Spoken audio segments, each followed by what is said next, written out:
Hello everybody and welcome back to JoEnglish. Now, today we have got an only English lesson.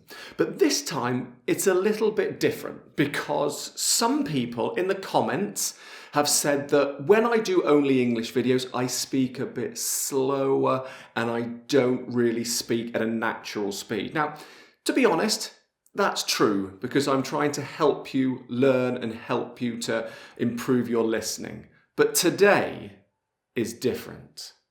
Today I'm going to speak at my normal full pace, okay? So that's going to include lots of phrasal verbs, okay, contractions, everything, how I would normally speak with my friends, okay? Obviously, if you want, use the subtitles, okay? This is really good practice, not only for advanced students, but also for beginners, because you must start getting used to natural speech.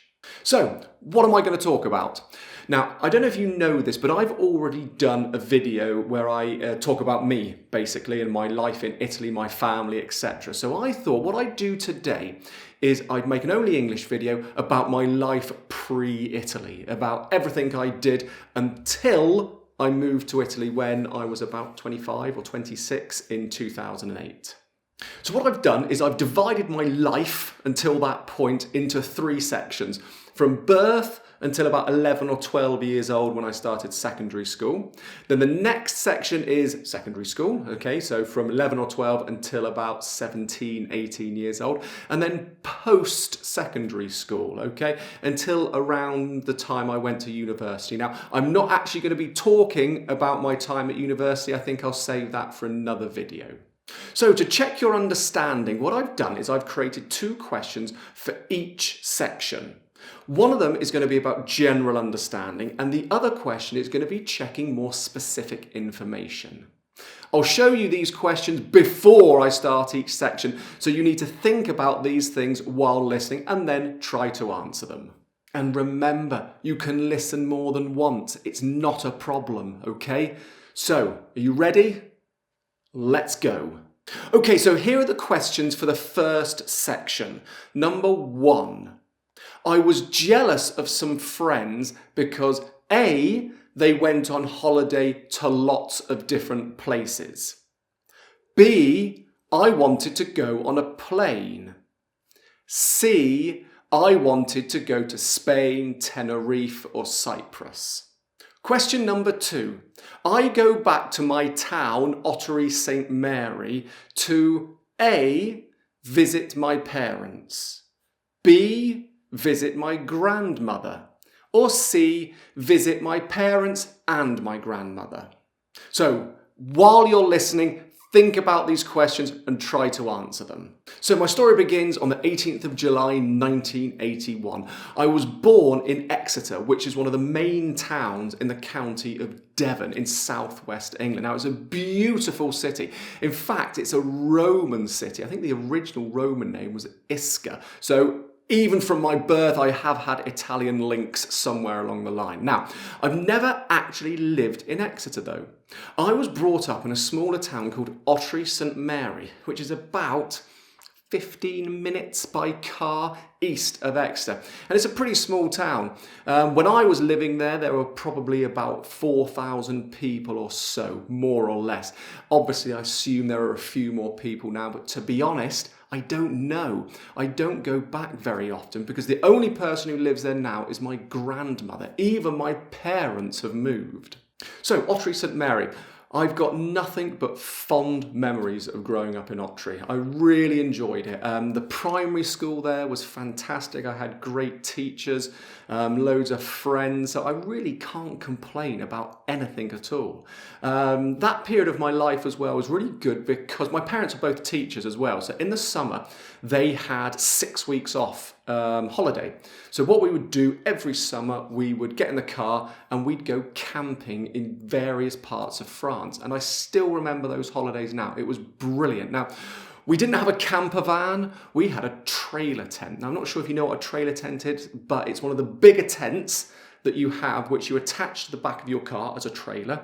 And then when you get to the campsite, you open it out and it becomes almost a mini house. It was fantastic. So yeah, I was really lucky to be able to travel around different parts of France, see lots of things. So absolutely wonderful, wonderful time. The only thing was, I was getting a little bit jealous of some of my friends because they were going on holiday to Spain, Tenerife, Cyprus, different places.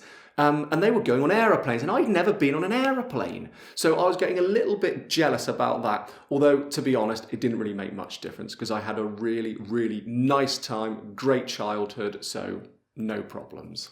Okay, so before we start section number 2, here are some questions. Now, there are in fact 3 questions, but they're all focused around vocabulary this time, okay? So you need to tell me the meaning of the following things.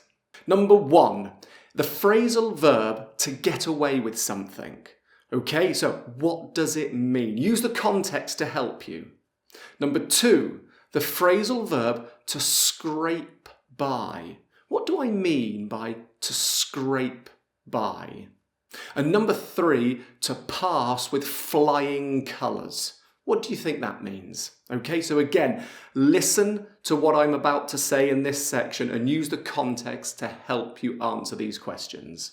Okay, so moving on. Now we're going to concentrate on the second part of my life in secondary school. So in England, you start secondary school at 11 or 12 years old. Now I went to the same secondary school as all my friends, and it was in the same town, still in Otley St Mary. Now I was lucky because basically there were 3 secondary schools in the area, and my parents worked in the other 2. So I went to the only school where my parents didn't work, and I was pretty thankful for that, because I think being a teenager, going to school where your parents teach could be a little bit embarrassing. So I'm pleased that they taught in different schools. However, having said that, there was a downside, because I couldn't really get away with anything in school. Anything I did, my parents would know immediately, because you know teachers, and if I did something in my school, they'd telephone my parents immediately, so by the time I got back home, they knew exactly what I'd been up to. But apart from that, it wasn't really much of a problem. I love my secondary school. Again, I have no complaints at all. Now, what was I like as a student? Good question. I wasn't the most studious, shall we say. I wasn't really academic as such. I did enough to get by, but I wasn't one of these people who did loads of homework, and the teachers were always on at me for not studying enough. But at the end of the day, I scraped by, so, I can't really complain. One of the good things about secondary schools in Britain is you do loads of different sports. Now, I did a lot of rugby, football and cricket. Now, football's probably my main sport, although I did actually start playing rugby as well. Now, I know what you're thinking, that how can I play rugby? I'm not big enough, and it's true. But when you're in secondary school age, I was small and I was quick, so I was okay. When we started growing up a bit though, I realised rugby wasn't the sport for me. I wasn't big enough, and therefore I concentrated on football. Whilst I was at secondary school, I also started to work. I got my first jobs. I think my first job was when I was 13, and it was a Saturday job. And I used to work in a garage. So what I would do is when people would come, I'd have to fill their cars up with petrol. I'd check the oil in their car, and I'd be behind the counter selling them magazines, etc. So that was my first taste of work when I was 13. And to be honest, I really enjoyed it. And from that point on, I've always had some sort of job, which I think is really, really important. I only stayed at the garage though for I think a couple of years, because then when I was 15 or 16, I got a job in a wine bar. I was a waiter, and again, that was obviously an evening job. So I think I was mainly working Friday, Saturday evenings, maybe Sunday lunch as well. I can't remember exactly. But again, it was a job I really enjoyed, and I stayed with those people who employed me, Mark and Sue, who are fantastic people. I stayed with them for years, in between university, coming back, and I worked for them for a very, very long time. So anyway, at the end, I passed my exams. I did my GCSEs, my General Certificate in Education, and you do that in about, when I was at school, we did it in about 9 or 10 subjects. So that's basically the minimum you need to be able to leave school. But then I chose to continue and do my A-levels. Now, A-levels are what you need to get into university. So I studied 3 things. I studied French, PE, and history, I believe, yes, because I wanted to go to university. Now, at the end of all of this, I passed my exams only just. I didn't pass them with flying colours, but I did pass them, so everything was okay. So that concludes the second part of my life. Okay, so before we listen to the final part, here are the 2 questions. Number 1, my mum, A, didn't want me to live at home anymore. B, encouraged me to move out. Or C, redecorated my room so I would stay. Question number 2, why did I go to America? A, for a holiday. B, because university had finished. Or C, because I wanted to work. Okay, so listen carefully and try to answer them. Okay, so here we are, the final part now. This is post-school. Now, when I finished school, I finished secondary school in 1999, I believe, and I wasn't really sure exactly what I wanted to do. I had a place at university, but I still didn't know what I wanted to do, so I thought I'd take a gap year. Now, a gap year is something that loads and loads of young people do, and it's basically a year off between school and university, and loads of people go travelling, and I was one of them. So basically, I went travelling to Australia for a year. Now, before that though, in the summer after I finished school, with a friend, I travelled around Europe just for 3 weeks. We did interrailing, when you can buy a ticket for the train and you can go to lots of different countries. Now, that was great. But when I came home, I walked into my bedroom and it was completely different, redecorated, different wallpaper, different carpets, different bed. None of my stuff was there. And I said, Mum, where's my stuff? And she said, well, you don't live here anymore. Now, remember, I was 17 at this time. I said, what do you mean I don't live here? And she said, well, you're going to Australia soon. When you come back from Australia, you're going to university. And after university, you're going to get a job. So technically, you don't live here anymore. And I thought about it, and it's actually true. Now, I think this is just a cultural difference. I think lots of parents in Britain are maybe a lot keener to push their children out of home when they're 17, 18, 19, just to give them that bit more of independence. So anyway, I'm really pleased my mum did that, because I think it taught me independence. However, obviously, I was always welcome back home, and in between universities, I always went back, stayed there.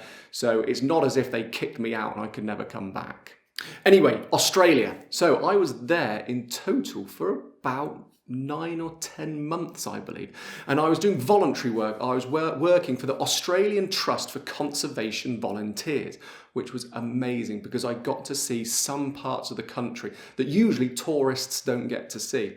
First of all, I was based in Melbourne and I spent about 4 months there. And to be honest, I think Melbourne is probably my most favourite city in the entire world. I love it. And I did lots of work around there. And then after that, I moved up to Queensland and I was based in Brisbane for another 4 months. And again, worked around. And the good thing is, in between working, I got to do some travelling. So I went into the centre of Australia. I went to Alice Springs. I saw Uluru, which is one of the most incredible things I've ever seen. So I've got some really, really fond memories of Australia. It is an amazing country. So if you ever get the chance, you really must go. Anyway, so when I came home from Australia, I started university. So like I said, I'm not going to talk about university now, but what I will say is in the summers when university stopped, I like to work. So what I did was I went over to America and I found a summer camp in America working with children in upstate New York, which was absolutely amazing. So for 2 summers, from about beginning of June to the end of August, I was in America, in New York, having the time of my life. So it was really, really good. Anyway, there we are. So that's me, basically. If you've got any questions, please let me know in the comments. Right, okay, so how did it go? Was it easy, difficult? Now, let's have a look at the answers. So this was the first question from the first section. And the answer is B. I wanted to go on a plane. I had never been on a plane before. It's true that my friends were going to different places, for example, Spain, Tenerife and Cyprus, but I didn't talk about my desire to go to those places or that I was jealous of them for this reason. I was jealous because I had never been on a plane before. Okay, question number 2. The answer is to visit my grandmother because I said she's the only one who still lives there. Even my parents have moved. Okay, let's have a look at the questions for section 2. Now, the first phrasal verb was to get away with something. To get away with something means being able to do something, usually not very good, usually bad. Being able to do something without other people knowing. So I said I couldn't get away with anything. So there was nothing I could do and not have people know about it because all of the teachers knew my parents and they would phone them immediately. Okay, the second one was to scrape by. If you scrape by, it means you succeed in doing something, but only just. For example, at school, I scraped by. I succeeded in school, but only just. And the third one was to pass with flying colours. If you pass with flying colours, it means you pass really well with a good mark. Now, I said I didn't pass with flying colours. So although I passed, it wasn't a good pass. It was the minimum necessary. Okay, now let's have a look at the answers for the final part. Now, the first question was about my mother. And the answer is she encouraged me to move out. She did redecorate the room, but it wasn't to keep me there. She wanted me to leave, to be independent. So it's not that she didn't want me living there. It's not that option. Because I had decided to go travelling, it was an opportunity for her to encourage me to move out. And the next question was, why did I go to America?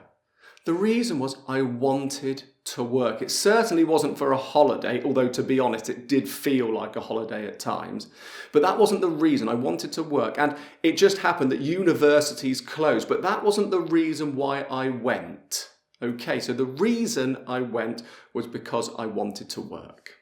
Okay, so there we are. That's me. Thank you very much. I hope you enjoyed it. Let me know how difficult this was, whether you understood me or not. Okay, thanks a lot, and I'll see you soon.